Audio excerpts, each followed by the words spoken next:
En 2024, une enquête a révélé un secret sombre et sucré au cœur de l'industrie de la bière française, transformant nos lagers préférés en cauchemars alcoolisés.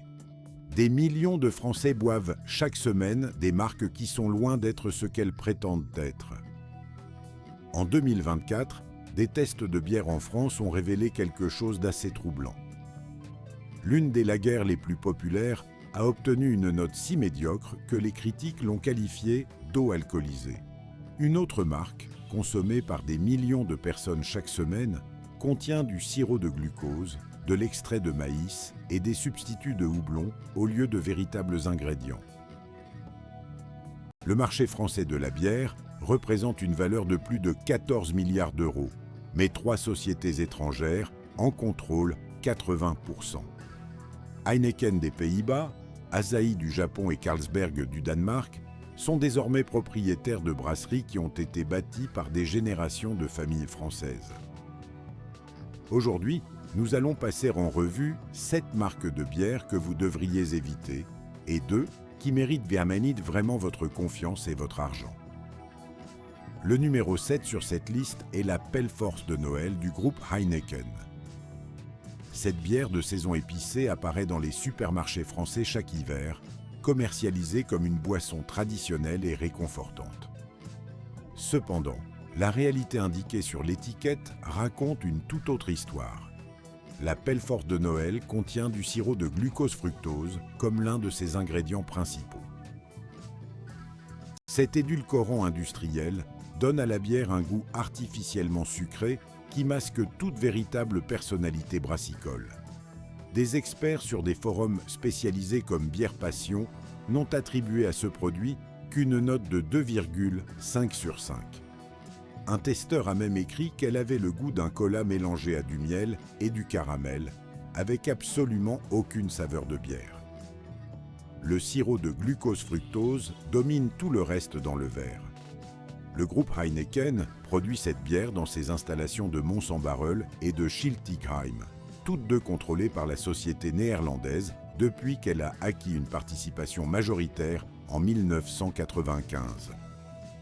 Le prix est d'environ 1,50 € la bouteille, ce qui semble bon marché jusqu'à ce que vous réalisiez que vous payez pour de l'eau sucrée et aromatisée et non pour une véritable bière. Les recettes traditionnelles françaises de bière de Noël exigent une bière de bonne qualité, agrémentée d'épices naturelles comme les clous de girofle, la cannelle et le miel. La Pale-Force de Noël ignore complètement l'étape de la bonne bière et se repose sur des édulcorants industriels pour créer un produit qui se rapproche plus d'une boisson énergisante que d'une authentique bière de Noël.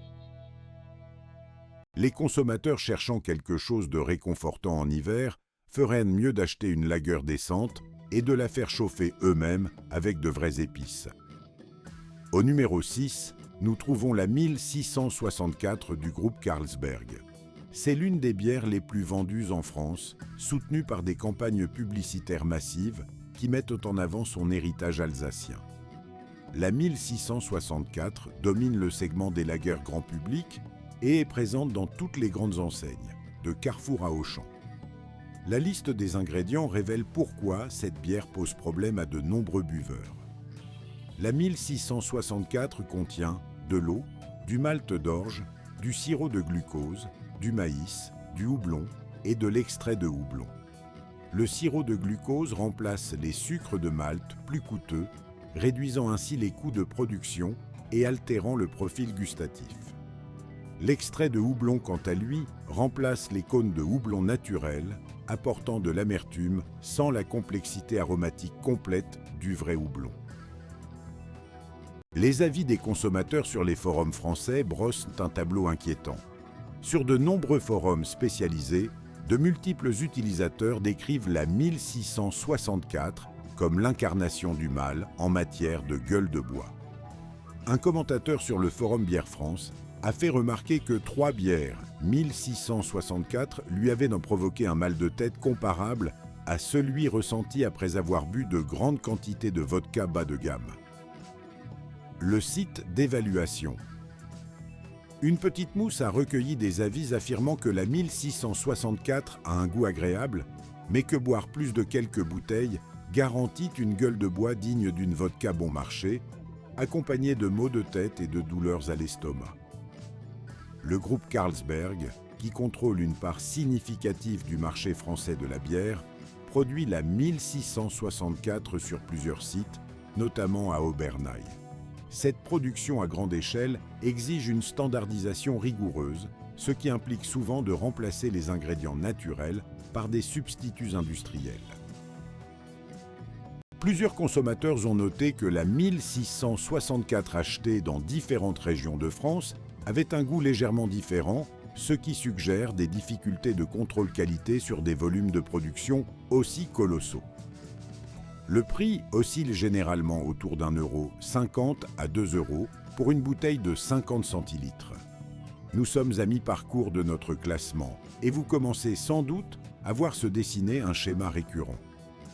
Des corporations étrangères qui rachètent des brasseries françaises, du sirop de glucose qui se substitue au vrai malt, des extraits de houblon qui remplacent le houblon naturel, des recettes optimisées pour le profit plutôt que pour le goût.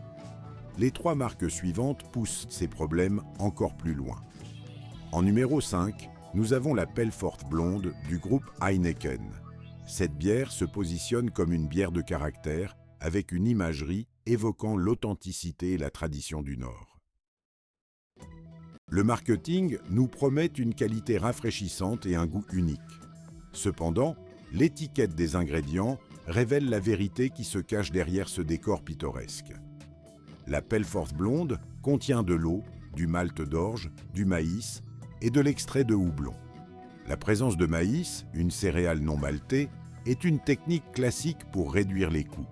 Le maïs fournit des sucres fermentés cibles à un prix inférieur à celui du malt d'orge. Mais il ajoute une douceur parfois indésirable et diminue la complexité de la bière finale. L'extrait de houblon signifie qu'aucun cône de houblon naturel n'entre en contact avec cette bière durant le brassage. La base de données Open Food Facts classe la Pelfort Blonde comme un aliment ultra transformé dans la catégorie 4, la classification de qualité la plus basse du système de notation Nova. Les critiques sur le forum Bière France sont sévères. Les utilisateurs affirment que cette bière est encore pire que la Canterbrau ou la Fischer Tradition. D'autres commentaires la comparent défavorablement aux bières de marque de distributeurs, notant que la seule différence est un arrière-goût de maïs plus prononcé. Les plaintes des consommateurs concernant des maux de tête après avoir bu de la Pelfort apparaissent de manière récurrente sur les forums de bière français. Heineken a pris le contrôle de la brasserie Pelfort, s'appropriant ainsi l'une des plus anciennes traditions brassicoles françaises. La brasserie a une histoire séculaire, mais la recette actuelle a peu de choses en commun avec le brassage traditionnel. Une bouteille de 50 centilitres coûte environ 1,20 € à 1,50 € dans la plupart des supermarchés français. En numéro 4, la Skol du groupe Carlsberg. Cette lager forte titre à 9% d'alcool et cible les consommateurs cherchant une puissance maximale pour un coût minimal. La marque a changé de propriétaire lorsqu'elle a été rachetée par le groupe brassicole et les consommateurs de longue date ont immédiatement remarqué la différence. Les avis sur un site d'évaluation de bière décrivaient la Skol comme un alcool industriel mélangé à des substances inconnues. Un utilisateur l'a qualifiée de l'une des pires bières qu'il ait jamais consommée. Le forum Quote7 contient un commentaire éloquent où un critique affirme n'avoir jeté que 2 bières dans l'évier de toute sa vie et que la Skol aurait été la 3e. Les principales plaintes se concentrent sur un goût métallique et artificiel, ainsi qu'un arôme d'alcool rappelant les spiritueux bas de gamme plutôt que la bière. Les lagers fortes peuvent être excellentes lorsqu'elles sont brassées correctement, avec une maturation prolongée et une sélection rigoureuse des ingrédients. Les bières belges de type quadrupel et les Imperial Stouts dépassent régulièrement les 10% d'alcool tout en offrant des saveurs complexes et équilibrées. La Skol adopte une approche différente, utilisant des méthodes de production conçues pour maximiser la teneur en alcool, tout en minimisant les coûts des ingrédients. Le résultat respecte certes le pourcentage d'alcool indiqué sur l'étiquette, mais il n'offre rien qui ressemble à une bière de qualité. Le groupe brassicole commercialise plusieurs marques de lager forte selon cette même formule. La société mère japonaise Asahi a acquis ce groupe brassicole via la fusion avec SAB Miller, perpétuant ainsi la tendance des actifs brassicoles français passant sous contrôle étranger. Une canette de Skol coûte environ 1,50 € à 1,80 €, la positionnant dans la catégorie des bières fortes économiques où le prix prime sur le goût. En numéro 3 de notre décompte, la 1664 blonde de Carlsberg France. Cette lager utilise une imagerie traditionnelle et un marketing viril, un peu à la manière de certaines bières de dégustation. La 1664 apparaît régulièrement dans les promotions « un pack acheté, un pack offert » des supermarchés français, ce qui en fait l'une des bières les plus achetées lors des longs week-ends de mai. Le site d'avis Rate Beer a recueilli des critiques cinglantes de la part des consommateurs. Un critique a affirmé que même 3 bières, 1664, lui donnaient de mal à la tête et qu'il refuserait de boire cette piquette même si elle ne coûtait que 10 centimes. Un autre l'a simplement qualifiée de pire bière de France. Point final. La liste des ingrédients sur le site officiel de Carlsberg France mentionne de l'eau, du malt d'orge, du maïs, du sirop de glucose et du houblon. Contrairement à certains concurrents, la 1664 utilise du houblon naturel plutôt que de l'extrait, ce qui devrait théoriquement améliorer la qualité. Cependant, les plaintes des consommateurs restent uniformément négatives, se concentrant sur un goût de carton mouillé, une texture aqueuse et un arôme décrit comme étant celui du maïs cuit. Le blog Brassicole Quote 10 évoque avoir bu de la 1664 il y a longtemps et s'en souvient comme d'une bière terrible, avec un arrière-goût désagréable. Carlsberg a pris le contrôle de plusieurs brasseries françaises emblématiques, notamment les brasseries Kronenbourg, durant l'ère des grandes fusions des années 2000. C'est la brasserie d'Obernai qui produit la 1664, aux côtés d'autres marques du groupe Carlsberg. Le fait que le propriétaire soit une multinationale danoise signifie que les décisions de production visent à optimiser les marges bénéficiaires mondiales de Carlsberg, et non à préserver les traditions brassicoles françaises. Une bouteille de 1664 se vend entre 2 € et 2,50 € en supermarché, ce qui la positionne fermement dans le segment économique où des promotions intensives stimulent les volumes de vente, souvent au détriment des considérations de qualité. Le schéma devrait maintenant être limpide. Les principales marques de bière françaises appartiennent soit à Heineken, soit à Asahi, soit à Carlsberg. Leurs recettes incluant souvent du sirop de glucose, du maïs ou d'autres substituts bon marché aux ingrédients traditionnels. Les avis des consommateurs mentionnent régulièrement des maux de tête, des goûts métalliques et des gueules de bois disproportionnées par rapport à l'alcool consommé. Les 2 dernières marques sur cette liste de bières à éviter représentent les extrêmes de cette approche industrielle du brassage. En numéro 2, nous avons la Maximator 11,6% de la brasserie hollandaise Royal Swinkels. Cette bière pousse la teneur en alcool à son maximum absolu, atteignant 11,6% dans une canette standard de 50 centilitres. Pour situer, la plupart des bières triples et fortes belges, bien que puissantes, culminent autour de 9 ou 10%. 11,6%, c'est un taux qui se rapproche de celui du vin et qui exige soit un savoir-faire brassicole exceptionnel, soit d'importants raccourcis. La Maximator semble choisir la voie des raccourcis. La chaîne YouTube Quote Zero, qui compte des milliers d'abonnés, a qualifié la Maximator de produit brutal, une expérience à la limite du désagréable. les avis sur les forums de bière décrivent son goût comme étant dominé par le malt et l'alcool fort, avec une amertume alcoolisée et une odeur métallique et sucrée. La qualité de la mousse est médiocre et l'impression générale suggère une production industrielle entièrement axée sur la teneur en alcool. À 11,6% d'alcool, n'importe quelle bière aura une présence marquée d'éthanol. Cependant, les quadruples belges et les Imperial Stouts, bien conçus et brassés avec soin, équilibrent cela avec des mois de maturation, des maltes spéciaux et un contrôle méticuleux de la fermentation. La Maximator semble négliger ces étapes coûteuses, créant un produit qui délivre des degrés d'alcool sans l'artisanat qui rend les bières fortes agréables. Le groupe Royal Swinkels est spécialisé dans les bières économiques, produisant souvent des marques de distributeurs pour les enseignes de hard discount. Leur concentration sur le segment économique signifie que chaque décision concernant la recette privilégie la réduction des coûts. Le prix, autour de 2 € la canette, peut sembler raisonnable jusqu'à ce que l'on considère qu'en dépensant un peu plus, on peut s'offrir une bière forte artisanale avec de vraies saveurs complexes et des techniques de brassage appropriées. La Maximator n'existe que dans un seul but, fournir un maximum d'alcool au prix le plus bas.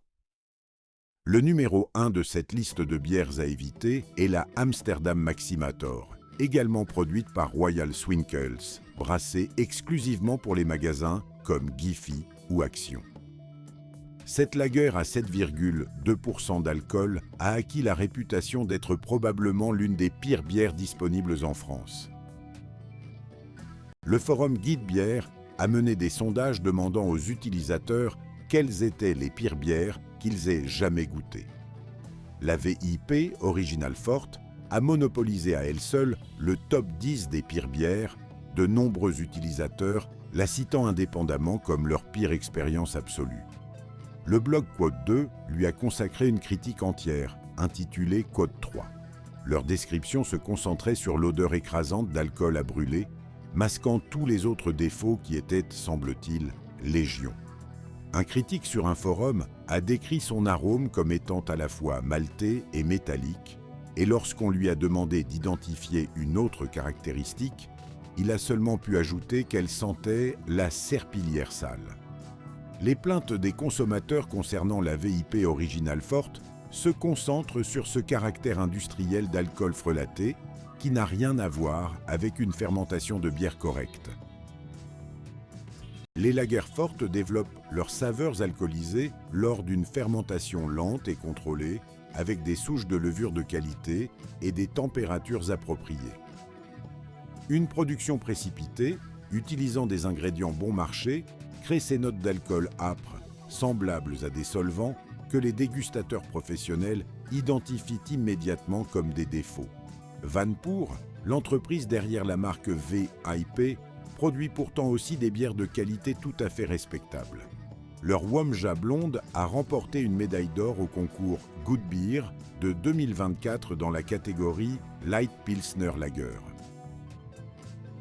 La différence entre les produits d'une même entreprise montre à quel point le fossé qualitatif est immense dans le brassage français. La VIP Original Forte cible les consommateurs des supermarchés comme Lidl ou Netto qui cherchent une bière forte au prix le plus bas possible, environ 1 € à 1,20 € la canette. Les conséquences se font sentir le lendemain matin lorsque les effets du sirop de glucose, des raccourcis de production et des composés alcooliques agressifs créent une gueule de bois bien pire que ce que la teneur en alcool seul ne laisserait supposer. Voilà donc 7 marques de bières françaises qui méritent bien d'être évitées dans les rayons des supermarchés. Sirop de glucose, extrait de houblon, ajout de maïs, propriété de grands groupes étrangers et production optimisée pour le profit plutôt que pour la qualité définissent ces catégories. Il est maintenant temps de parler des bières qui méritent vraiment votre respect et votre argent. Une première excellente recommandation est la Grand Imperial Porter de la brasserie Ninkasi. Ce porter baltique, brassé par une brasserie française indépendante, prouve que les producteurs locaux peuvent créer une bière de classe mondiale sans dépendre d'un grand groupe ou de raccourcis dans les ingrédients. La brasserie Ninkasi, originaire de Lyon, a su préserver son indépendance depuis sa création en 1997. Aucune multinationale néerlandaise, japonaise ou danoise ne contrôle ses recettes. La Grande Imperial Porter ne contient que des ingrédients traditionnels, des maltes d'orge, du houblon, de l'eau et de la levure. Pas de sirop de glucose ni d'extrait de houblon. Le processus de brassage suit les traditions du Porter baltique, avec une garde prolongée et une sélection de maltes spéciaux. Les résultats des concours confirment ce que la liste des ingrédients suggère. La Grande Imperial Porter a remporté la première place au concours de bières artisanales du Lyon Bière Festival en 2018. Les évaluations des consommateurs sur Untappd atteignent une moyenne de 3,54 sur 5, avec des critiques louant ses notes de chocolat, de café et de caramel, ainsi que ses nuances de fruits secs. Un site français d'évaluation de bière rassemble des avis qui la qualifient de portée exceptionnelle à tout point de vue et l'un des meilleurs porters baltiques disponibles sur le marché. Avec 18,1 degrés plateau et 8% d'alcool, le Grand Imperial Porter offre la puissance que recherchent les consommateurs attirés par des bières comme la Maximator ou la 8,6, mais grâce à un brassage authentique et non par des raccourcis de production. Sa mousse dense et crémeuse et son profil gustatif complexe démontrent ce que le brassage français peut accomplir lorsque la qualité prime sur la réduction des coûts. Le prix se situe entre 1,50 € et 2,50 € pour une bouteille de 50 centilitres, soit à peine quelques centimes de plus que les alternatives industrielles. La différence en termes de valeur est immense. Cette bière se trouve dans les rayons des grandes enseignes, y compris Carrefour, Auchan et même Lidl, la rendant accessible à quiconque souhaite payer un petit peu plus pour une véritable qualité.